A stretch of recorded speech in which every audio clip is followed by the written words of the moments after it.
ADGP RSS കൂടിക്കാഴ്ചയിലൊടുവിൽ അന്വേഷണം.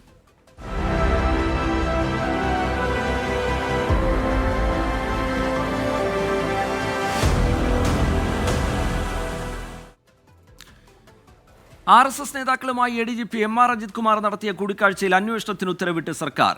ഇത് സംബന്ധിച്ച് DGPക്ക് നിർദ്ദേശം നൽകി. റാം മാധവുമായുള്ള കൂടിക്കാഴ്ചയിൽ ഒപ്പമുണ്ടായിരുന്ന RSS നേതാവ് A. ജയകുമാറിന്റെ മൊഴിയെടുക്കാൻ ഇന്റലിജൻസ് വിഭാഗം നോട്ടീസ് നൽകി.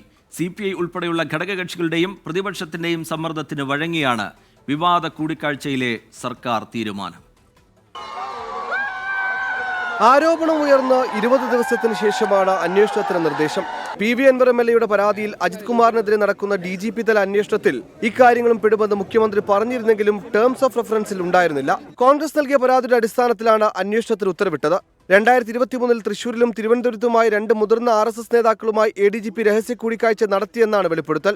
തൃശൂരിൽ RSS ജനറൽ സെക്രട്ടറി ദത്താത്രേയ ഹൊസബല്ലയും തിരുവനന്തപുരത്ത് റാം മാധവനെയുമാണ് കണ്ടത്. RSS നേതാവ് A. ജയകുമാർ ആയിരുന്നു ഇടനിലക്കാരനായി ADGP അനുഗമിച്ചത്.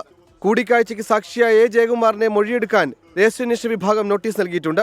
RSS നേതാക്കൾ അന്വേഷണവുമായി സഹകരിക്കുമോ എന്ന് വ്യക്തമല്ല. അതേസമയം മുഖ്യമന്ത്രി അറിയാതെ ADGP RSS നേതാക്കളെ കാണില്ലെന്നാണ് കോൺഗ്രസ് വിമർശനം. എന്തിനു കണ്ടുവെന്ന് മുഖ്യമന്ത്രി പറയണമെന്ന് നേതാക്കൾ ആവശ്യപ്പെട്ടു. മുഖ്യമന്ത്രിക്ക് വേണ്ടി തന്നെയാണ് കണ്ടിട്ടുള്ളത്. ഇവിടെ ഈ അന്വേഷണം എന്ന് പറയുന്ന ഒരു പ്രഹസനമാണ്. ഇത് മുഖ്യമന്ത്രി കള്ളനും പോലീസും കളിക്കുകയാണ്. എന്തായിരുന്നു ഡീല്? ഇനി സ്വകാര്യ ആവശ്യത്തിന് കണ്ടതാണോ? അത് പറയട്ടെ എന്ന്. CPM-ഉം BJP-യും RSS-ഉം ഒക്കെ ആയിട്ടുള്ള രഹസ്യ ഡീലിന്റെ ഭാഗമാണ് ഇത് എന്നുള്ളത് ഓരോ ദിവസം കഴിയുന്തോറും വ്യക്തമായിക്കൊണ്ടിരിക്കുകയാണ്.